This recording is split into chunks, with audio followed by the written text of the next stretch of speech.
চিংড়িঘাটায় মেট্রোর কাজ নিয়ে হাইকোর্টের নির্দেশকে চ্যালেঞ্জ। সুপ্রিম কোর্টে রাজ্য সরকার রাস্তা বন্ধ রেখে কাজ শেষের নির্দেশে আপত্তি নবান্নের।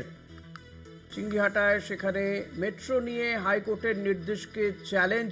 সুপ্রিম কোর্টে রাজ্য সরকার রাস্তা বন্ধ রেখে কাজ শেষের নির্দেশে আপত্তি রয়েছে নবান্নের। সুপ্রিম কোর্টে যাচ্ছে রাজ্য সরকার এই নিয়ে। রাস্তা বন্ধ রেখে কাজ শেষের নির্দেশে আপত্তি রয়েছে নবান্নের। চিংড়িঘাটায় মেট্রোর কাজ নিয়ে হাইকোর্টের নির্দেশকে চ্যালেঞ্জ। সুপ্রিম কোর্টে রাজ্য সরকার এই হাইকোর্টের নির্দেশকে চ্যালেঞ্জ করে সুপ্রিম কোর্টে যাবে রাজ্য সরকার। রাস্তা বন্ধ রেখে কাজ শেষের নির্দেশে আপত্তি রয়েছে নবান্নের।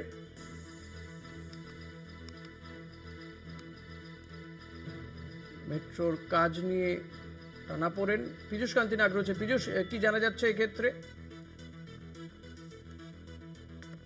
মেট্রোর কাজ শুরু নিয়ে কলকাতা হাইকোর্টের নির্দেশকে চ্যালেঞ্জ করে সুপ্রিম কোর্টে আবেদন জানালো রাজ্য। রাস্তা বন্ধ রেখে আগামী 15 ফেব্রুয়ারির মধ্যে বকেয়া কাজ শেষের নির্দেশ দিয়েছিলেন কলকাতা হাইকোর্টের প্রধান বিচারপতি সুজয় পালের ডিভিশন বেঞ্চ।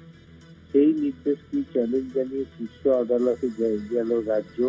সোমবার তারা মামলা দায়ের করেছে। আগামী সপ্তাহে এই মামলার শুনানি সম্ভাবনা। মূলত চিংড়িঘাটা মেট্রো জট নিয়ে কলকাতা হাইকোর্টে জনস্বার্থ মামলা দায়ের করেন উপমন্যু ভট্টাচার্য। তার দাবি ছিল নিউ গড়িয়া থেকে সল্টলেকের সেক্টর 5 পর্যন্ত মেট্রোর কাজ চলছে, তবে তার বেশিরভাগ অংশের কাজ প্রায় শেষ। এমনকি নিউ গড়িয়া থেকে বেলেঘাটা পর্যন্ত মেট্রো পরিষেবা চালু হয়েছে, কিন্তু চিংড়িঘাটার কাজ শেষ হয়নি।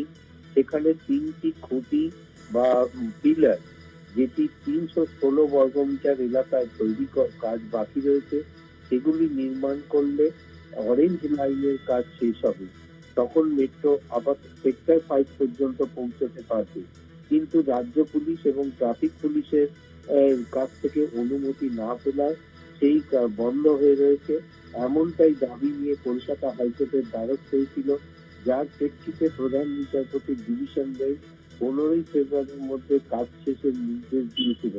কিন্তু সেই রায়কে চ্যালেঞ্জ জানিয়ে রাজ্য সরকার সুপ্রিম কোর্টে আবেদন জানিয়েছিল। ধন্যবাদ পীযূষ। কথা বলছিলাম প্রতিনিধি পীযূষ কান্তি নাগের সঙ্গে।